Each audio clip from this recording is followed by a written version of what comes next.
Over in Findlay, Yellow Jackets on the road taking on the Trojans in a non-conference matchup.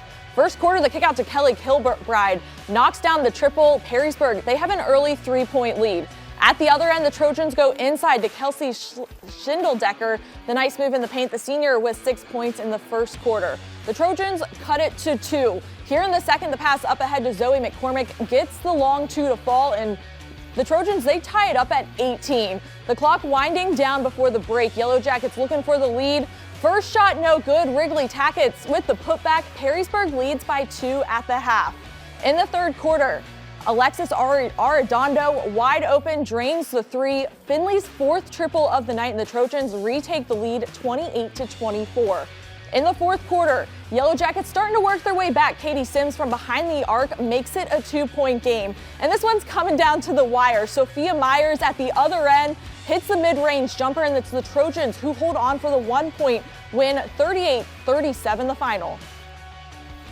We've been so close all year. I mean, we've been in every game. Just to get that one win at the end here, to do things right at the end, hold on, was huge for our team, huge for our confidence going forward. Our defensive pressure coming off the bench, Caitlin Stuckso, her defensive pressure tonight was unbelievable. Ball pressure on their point guard, forcing to go left, getting up in the passing lanes. Everybody came off the bench. Sophia Myers came off, one of our posts came off and played a lot because Bree was sick. She did an outstanding job in the post, and just the pressure our bench brought into the game on their guards was unbelievable.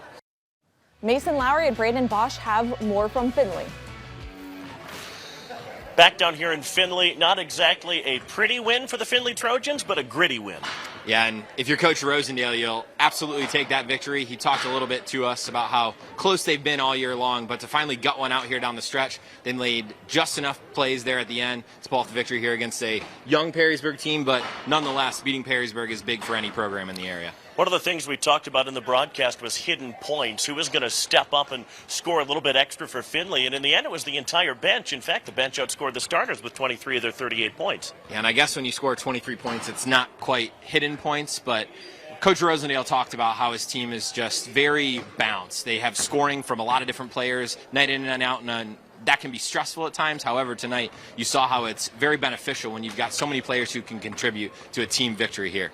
They really are one of the best things you can be at times, and that's awkward to play against. They're long and they're athletic, and opposing offenses have a tough time dealing with them sometimes, and Perrysburg certainly did. A young Perrysburg team in the fourth quarter. They couldn't stop turning the ball over, and in the end, kind of fitting that the game effectively ended on a Perrysburg turnover. Yeah, and you said it. The Perrysburg turnovers really cost them down the stretch, but you got to kind of accept that with the youth that they have. They've got a lot of freshmen and sophomores who are big-time contributors for them. Again, we said during the broadcast, get your licks on them now, because coming down the stretch, they're going to be a powerful team here with another 8th grade class that's really talented and some freshmen who've done some great things so far this year. Nice win here for a scrappy Findlay team to start 2022.